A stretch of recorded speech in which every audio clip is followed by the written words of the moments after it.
Earth signs, tignan natin kung ano po yung mensahe para sa'yo ngayong araw. Keep in mind po na ito ay general reading lamang. So, hindi po lahat ay makaka-relate. So, be open-minded. Sa mga hindi pa po nakasubscribe dito sa ating channel, please subscribe na po kayo.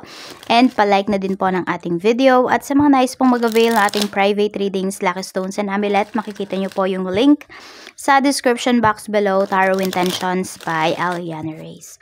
Okay, tignan po natin kung ano yung mensahe para sa'yo ngayong araw. Mensahe natin. So, kamusta ka ba? Kamusta yung energy mo? Earth signs for today.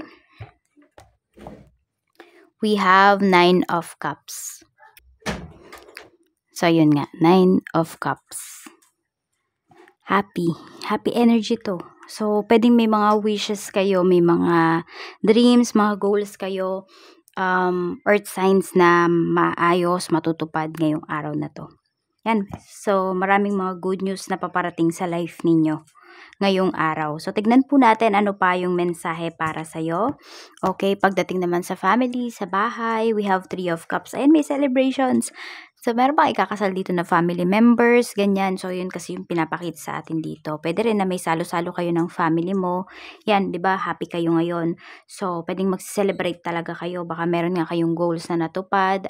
Sabi natin, yung mga anak po ninyo, kung meron na kayong anak, earth signs. So, meron silang, then, baka may birthday. Yung for some of you naman po. Invited kayo ng relatives or kayo yung mag-i-invite sa kanila. Pagdating naman sa mga friends mo, sobrang stable ng friendship ninyo. Some of you, more than 10 years na kayo magkakaibigan. And, walang iwanan. Ayan yung nakikita ko dito. Earth signs. Napakaganda. 10 of Pentacles. Alam mo yung maaasahan mo talaga yung mga kaibigan mo. Pili lang yung mga kaibigan mo, but sobrang maaasahan mo sila. Yan po. Mapili ka na ngayon sa kaibigan. Yun yung nakikita ko sa'yo dito. For some of you, yes, kung hindi nakakabuti sa mental health ninyo, wala namang nabe-benefit sa life ninyo, I mean, vice versa yan. I mean, yung parehas kayo, give and take. Kapag hindi give and take, pwedeng, ayun, umalis na kayo kasi toxic yung energy. Pero pag hindi naman, ayan, okay kayo. Ayan po. Tignan natin. Basta yun yung nakikita ko dito. Pinipili mo na lang talaga yung mga tao na papapasukin mo sa life mo. Not because magagamit ka dito, earth signs, hindi. Kung hindi na-reciprocate yung binibigay mo, di ba? Or yung love mo towards your friends. So, hindi ka na nag-aaksaya dito ng oras. Pagdating sa love life, merong maayos dito. So, yun ba yung goal ninyo? Yun ba yung wini-wish ninyo na may maayos? For some of you naman, pwedeng makaka-move forward naman. Kasi, pwedeng ito kasi is renewal, reconciliation, healing. So, pwedeng may makaka-move forward na. Ready na kayo for next love life, ganyan. And for some of you naman po, pwedeng may magkakabalikan dito. Yung akala mo, wala na talagang pag-asa na relationship. Mayroon pa pala. Sa mga single naman, ayan, medyo naman kayo dito. Parang wag kayo masyadong seryoso. Tapos, yun, meron din ako nakikita dito. Kunwari, may nanliligaw sa inyo or may pinopormahan kayo. Masyado kayong formal. So, parang, basta wag kayo masyadong formal, wag kayo masyadong seryoso. Yun yung gawin po ninyo. Labas nyo talaga yung another side po ninyo. You could be a funny side, yan. Pero depende yan sa nililigawan ninyo, Tignan natin.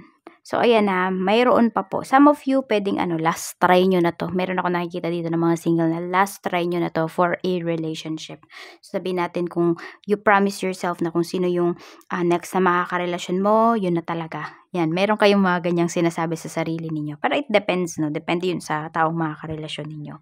Tignan natin kung ano pa yung mensahe pagdating naman po sa kaperahan. Sa kaperahan, we have the Chariot. Ang ganda ng money mo, ngayong araw na ito. So, pwedeng some of you, meron kayong marireceive na mga parcels, ganyan, mga boxes, emails, yun yung nakikita ko dito.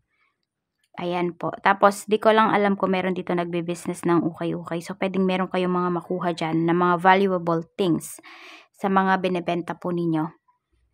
Meron din ako nakikita, magpapalinis, car wash yung iba sa inyo ngayong araw. So, pwede ngayon lang kayo may oras ngayong araw na to. So, medyo may gastos, pero happy naman kayo dun sa mga gastusin ninyo, sa mga expenses ninyo.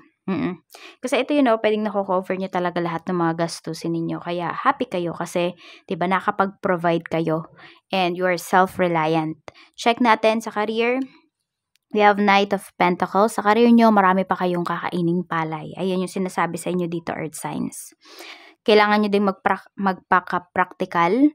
Okay? So, sabihin natin, kung okay naman dyan sa trabaho ninyo, kumikita naman talaga kayo, okay naman yung kita, medyo meron lang iilan-ilan ng mga toxic. So, medyo tiyaga daw kayo dito, sabi ni Universe.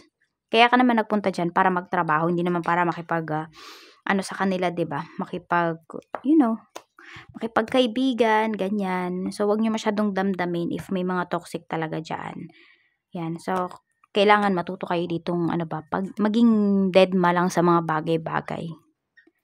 Kasi kapag dinibdib nyo lahat, lahat na lang ng trabaho na mapapasukan ninyo, aalis at aalis kayo. Kasi, hindi natin hawak yung isipan ng mga tao. Earth signs. Pagdating naman po ito sa iyong business. Okay, sa business naman, ayan. Yung iba sa inyo dito, pwedeng magre-renew kayo ng contract dyan kung may inuupahan kayo na pwesto. Ayan po. At ngayon naman, yung iba, pwedeng sarado kayo. Yan ngayong araw na to. Di ko alam kung every Saturday ba, sarado ba yung business ninyo. We have Queen of Swords. Meron kayong mga inaayos pala dito.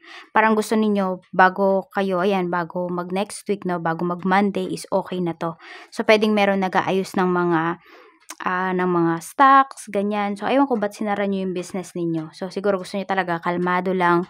Yung hindi kayo nagmamadali, diba? Yung hindi kayo naguguluhan. Kasi kunwari, bukas business nyo, tapos yan, kayo lang talaga yung nag-aayos lahat.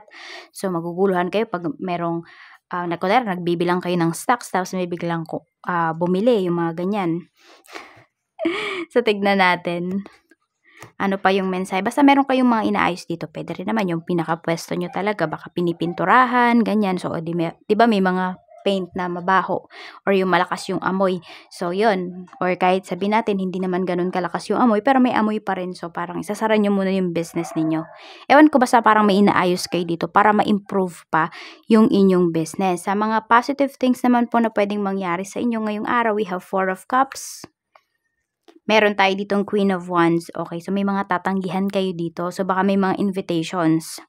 Pero kasi, pwedeng yung, sabihin natin yung nag-invite sa'yo nun, meron kang, alam mo na meron din siyang inimbitahan na hindi mo masyadong kasundo or hindi mo mga trip yung mga tao dun. So, di ka na lang pupunta dito. Ayan. Very confident ka namang tumanggi dito. I mean, parang you feel sorry but not. Okay? But you're not. Parang ganyan. Siyempre, kapag kaharap mo yung tao na to, yung nag-invite sa'yo, siyempre, di ka naman, hindi ako pupunta, etc. Diba? Hindi naman yung parang wala kang pake. So, siyempre, kunwari, mayroon din naman, pero ayaw mo talagang pumunta. Parang ganun. Parang you will spend na lang talaga your time with your family, with your loved ones, kesa parang makipagplastikan sa ibang tao. Or dun sa mga tao na in-invite pa niya. Oo, tignan natin. Pagdating naman sa mga negatives, we have 5 of Cups and we have Knight of Swords. Ayun. Mag-ingat kayo kasi baka meron kayong mga decision makings dito na pagsisihan po ninyo. So, pag ganyan, kapag you feel na lahat na lang ng ginagawa mo earth signs, pinagsisisihan mo, you should balance your root chakra. Oo. You should balance. Suot kayo ng mga red na damit. Ano pa? Kain kayo ng mga red fruits and veggies. Ganun yung gawin nyo. Or mag-meditate din po kayo. Or makinig kayo ng mga meditation. Root chakra meditation. Tignan natin ano yung mga blessings na paparating. We have a blessing on your boundaries. Ito yun, yung sinasabi ko kanina dito. So, positive siya kasi nga, syempre, alam nyo na kung paano tumanggi ngayon. 'Di ba? Alam nyo na kung ano ba yung limit ninyo. Ayan, lalo na yung iba po sa inyo, pwedeng may mga pagkain kayo dito na hindi na ninyo pwedeng kainin, earth sign. So, ngayon, talagang, kayo dito, marunong na kayong tumanggi, ganyan. Yung iba nga sa inyo, nagbabaon pa kayo ng mga, kunwari, salad, mga ganyan. Or nagbabaon na lang siguro yung iba sa inyo ng mga pagkain para alam nyo talaga na kayo yung nag-prepare, malinis, healthy. Or meron din dito, pwedeng nagtitipid kasi kayo. a blessing of protection, and we have a blessing of fire. Okay, so ayan po, kung may mga niluluto kayo dito, bantayan ninyong mabuti. A blessing for good work. Hindi ko alam kung may cook dito sa inyo earth signs, pero yan yung nakikita ko dito. So ayun, pwede nga inaayos na yung mga protective, ano pa yung tawag doon?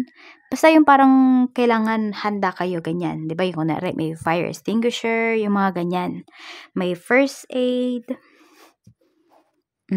Tignan natin. So, pwedeng meron dito, first day of work ninyo, very good kaagad kayo.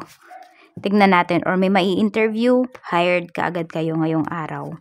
We have a blessing for the right words. Ayan po. Okay, may isi-sales talk yata kayo dito, earth signs. Ngayong araw. Okay, so makukuha nyo to, mako-close deal nyo po ito. We have number 26, 23, 35, 42, 3, and we have number 18. Maraming salamat po. Mag-iingat kayo always and more blessings to come. Bye-bye!